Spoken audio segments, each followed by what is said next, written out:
Greetings, everybody. Gleekon here again with another episode of Lore of Warcraft as we continue our front-loading of lore in the Tides of Darkness novel.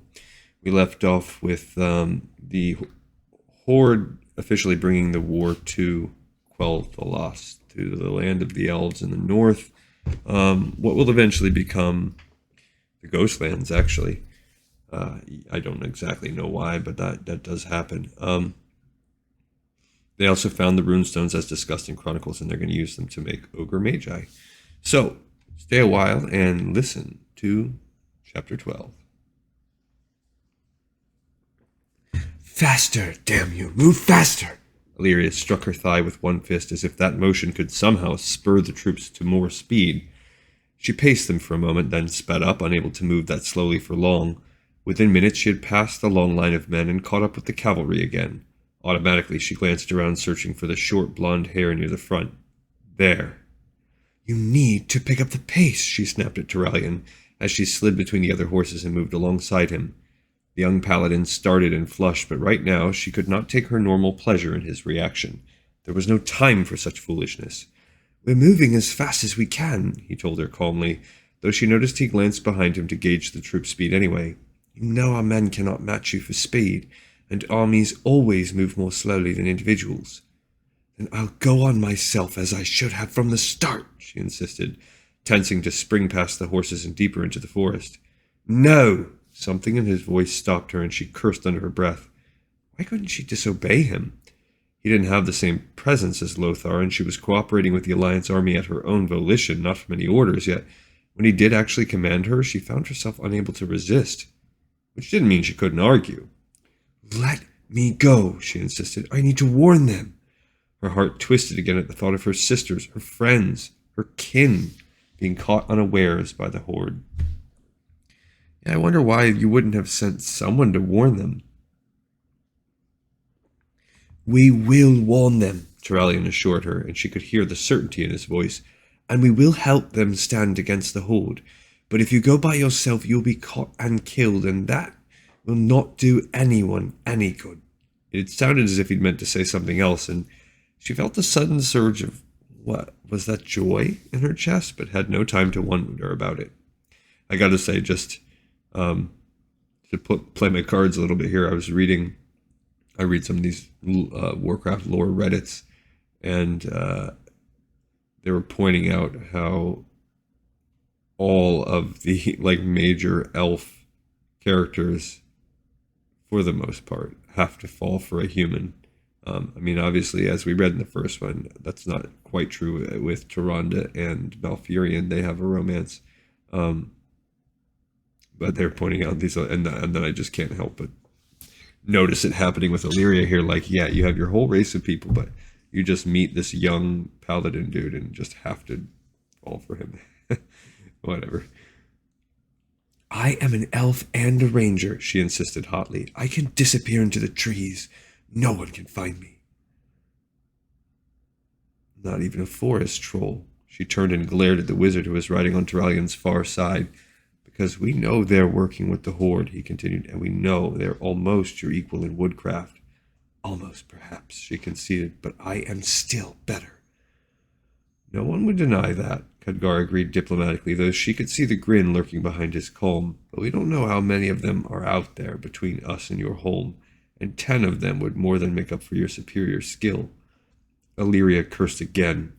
He was right, of course, she knew that, but that didn't stop her from wanting to run full speed, not caring about potential obstacles. She had seen the Horde, seen what it could do. She knew the dangers it posed, and now it was heading for her home, and her people had no idea such a danger was approaching. Just get them moving, she snapped at Turalyon and sprinted ahead, scouting the path. She half hoped she would come across a few trolls or orcs, but knew they were still too far ahead for her to see. The Horde had a significant lead on them right now, and if those human soldiers could not move beyond their current snail's pace, it would only increase. She's worried, Khadgar said quietly as they watched Illyria disappear from view.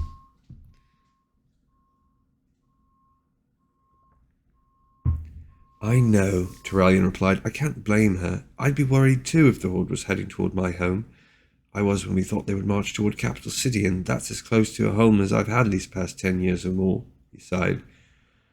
Plus, she's only got half the Alliance army at her back, and only me to command it. Stop selling yourself short, his friend warned. You're a good commander and a noble paladin. One of the Silver Hand, the finest in Lordaeron.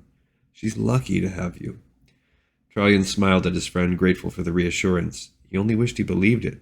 Oh, he knew he was decent enough in combat. He'd had sufficient training, and their first clash with the Horde had proven he could translate that into real fighting skill. But a leader? Before this war, he had never had to lead anything, not even prayers. What did he know about leading anything? True, as a boy, he had been forward enough, often devising the games he and his friends played, or commanding one of their mock armies when they played at war. But once he joined the priesthood, all that had changed. He had taken orders from the senior priests, and then, after they had brought him to foul, he'd followed the archbishop's instructions. Upon joining the ranks of the first paladins in training, he had fallen under Uther's guidance, as had they all. Uther had a powerful personality that did not brook dispute. He was also the oldest of them, and the closest to the archbishop. Trallion had been surprised Lothar had not chosen Uther as his lieutenant, though perhaps he felt the older paladin's faith might make it difficult for him to interact with less pious men. Trallion had been honored and shocked to be granted such a rank, and kept wondering what he could have done to deserve it, if he did deserve it. Lothar seemed to think so, and the champion of Stormwind had enough experience and wisdom to know. He was an incredible warrior and an amazing leader, someone the men followed automatically, the kind of man who demanded respect and obedience from everyone who met him. Already Alliance warriors called him the Lion of Azeroth, from the sight of his shield flashing through the orc ranks at Hillsbrad. Trallion wondered if he'd ever have even a portion of that presence. He also wondered if he'd ever have a fraction of Uther's piety, and of his faith, or of the powers that bestowed. Trallion believed in the holy light, of course. He had since he was a small child. Oops, sorry guys, we gotta pause this video. Alright, we are back. Sorry about that. Trallion believed in the holy light, of course. He had since he was a small child, and serving in the priesthood had brought him closer to that glorious presence, but he had never felt it directly, not its full strength, just glimmers of its attention or the outpouring of its effect on another. And after seeing the Horde and facing them in battle, he found his faith weaker than ever. The holy light, after all, resided in every living being, in every heart and soul.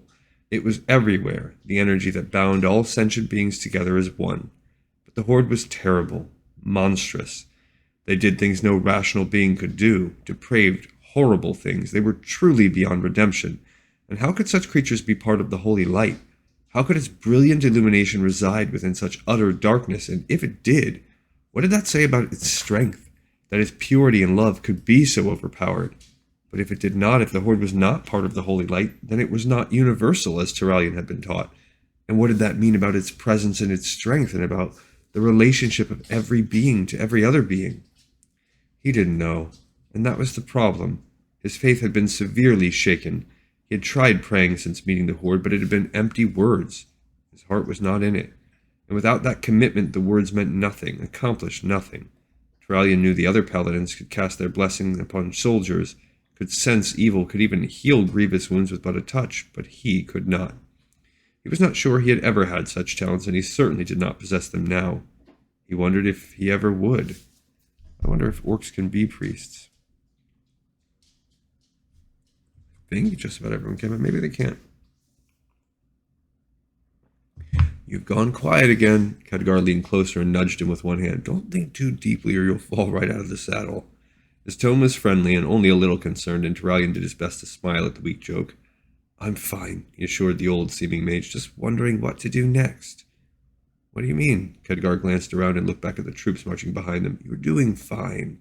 Keep the men moving, make the best time we can, and hope we catch the Horde before they can do too much damage.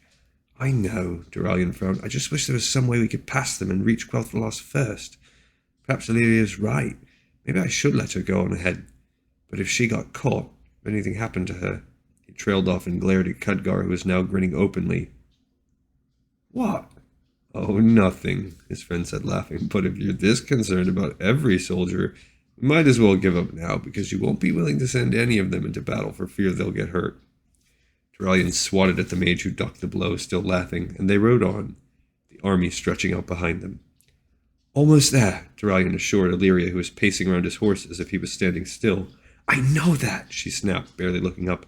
This is my home, remember? I know the distance better than you could. Turalyon sighed. It had been a long 2 weeks. Leading the army had been demanding, though he had already done much of the same work on previous marches. The difference was that before, Lothar had been responsible for the final decisions. This time it was all up to Turalyon, and that had been an added weight, enough to make him lose sleep most nights. And then there had been Illyria. All the elves had been on edge the whole way, worrying what might be happening in Quel'Thalas, but the others had kept quiet, knowing voicing their concerns would only increase his stress and possibly slow them down further. Not Illyria. She had questioned every decision the whole way, why they were taking one valley and not another, why they were lighting campfires instead of eating and sleeping cold, why they were halting at twilight instead of marching on into the night. Turalyon had been nervous enough about taking command, but Illyria's constant badgering had made it 10 times worse. He felt like he was under constant scrutiny, and like every decision earned her further disapproval. We'll reach the base of the foothills soon, he reminded her. Once we have, we should be able to see the borders of Quel'Thalas. Then we'll know how far the Horde has gotten. Perhaps they were slowed going over the mountains and have not reached it yet. That had been one blessing, at least. Lothar had persuaded the Wildhammer dwarves to send one of their number down to Alterac. The dwarf had carried orders for Admiral Proudmoore, who had several ships stationed near Daramir Lake. Upon receiving the orders, Proudmoore had dispatched his ships down the river. They had met up with Turalyon and the army just below Stromgard and ferried the soldiers on board. They had then sailed upriver past the mountains instead of going over them as the Horde had done. It had saved them considerable time. Turalyon just hoped it would be enough. He would have preferred to sail straight to Quel'Thalas, but Illyria had assured him that would be impossible. Her kin would never allow human ships up their portion of the river. They had been forced to disembark near Stratholme and proceed on foot once again. Once I see the forest, I'm going on ahead, Illyria warned. Don't try to stop me. I don't want to stop you, Turalyon replied, pleased to see a momentary smile cross her face, followed by surprise. I want you and your rangers to find your brethren and warn them, he reminded her. I just didn't want you possibly running into the entire Horde on the way, but we're close enough now for that. If the Horde did get there first, we'll be able to distract them. That'll give you time to slip past and rally your kin. Then you can hit them from behind while we attack from the front, and we'll catch the Horde between us. It's like they both had the same plan, Horde and Alliance.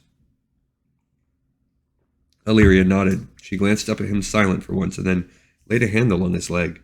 To Turalyon it felt like the touch radiated the heat of the small sun, setting his blood on fire and his limbs tingling. Thank you, she said softly. He nodded, unable to speak. One of her rangers broke the moment by dashing back toward them. The end of the hills lies just ahead, he told them quickly. I can see the trees beyond. Illyria glanced up at Turalyon, who nodded, pleased that for once she was asking permission. She turned and raced away, the other ranger right beside her, but she didn't get far. The two elves were still in sight when they stopped, as if struck, and stared. Then Illyria wailed, a sound full of such grief as Turalyon had never heard. By the light! Kicking his steed into a full gallop, Turalyon raced to her side and then froze, tugging his horse to a stop as he too saw what had upset them so. The foothills had indeed ended, and the majestic forest of Quel'Thalas, home of the High Elves, spread out before them. Its tall trees swayed gently, almost as if dancing to silent music, and their heavy boughs cast deep shadows upon the land, shadows that somehow seemed peaceful rather than ominous. It was a beautiful scene, full of calm and quiet majesty, broken only by the thick clouds of gray smoke billowing up from several spots, including one along the front edge, but slightly west of their own position. Squinting, Turalyon could see dark figures swarming among the trees there, and great gaps in the leafy canopy alongside them. He could also just make out great tongues of flame licking over thick objects in the empty spaces, and the smell of green wood burning reached him, almost choking him. The Horde had arrived first after all, and they were burning Quel'Thalas. We have to stop them, Illyria cried. She spun back toward Turalyon. We need to stop them.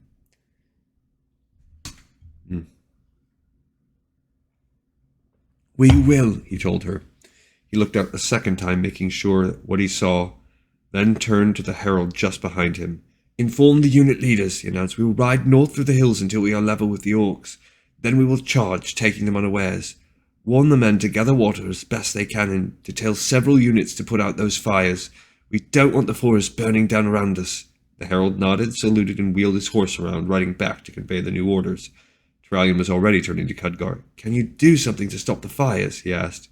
His friend grinned. Will a thunderstorm suffice? As long as the lightning does not find any more trees, yes. Turalyon turned to Illyria. Illyria! She did not respond, but still stared at the smoke, her face pale. Illyria! That snapped her around to face him. Take your rangers and go. Go! Your brethren are no doubt already fighting the Horde somewhere within the forest. Find them and let them know we are here. We need to coordinate our attack so the Horde will crush your people within the trees and then smother us without. She stared at him, nodding but still in shock. Now! He snapped, hating to speak to her so harshly, but knowing it was the only way. Or are you too slow to make it to the trees safely? That earned a sharp glare as he'd hoped it would, and she snarled at him but turned away. With a few quick words to the other elves and a quick tug to adjust the bow slung across her back, she set off, moving fast as an arrow down the hill and toward the forest. The other rangers flanked her, and soon they had reached the cover of the trees and disappeared into the shadows. May the holy light protect you, Turalyon whispered, watching them go. May it protect us all, Khadgar said grimly. We'll certainly need it. So this makes me think about the levels in Act 3 of the Tides of Darkness game. This is kind of where I feel like the game starts to get hard, where you have to start getting clever, like doing things like stacking towers with farms, which works for a big chunk of the game until flight kind of makes those things very difficult to deal with. But we are continuing our campaign in Quel'Thalas, and I think we're going to have to continue it a little bit more because the war is pretty long. I'm guessing it. I would guess another couple chapters. All right, this one's in the pipes, 5x5. Thanks so much for watching, and I'll see you in the next episode of Lore of Warcraft.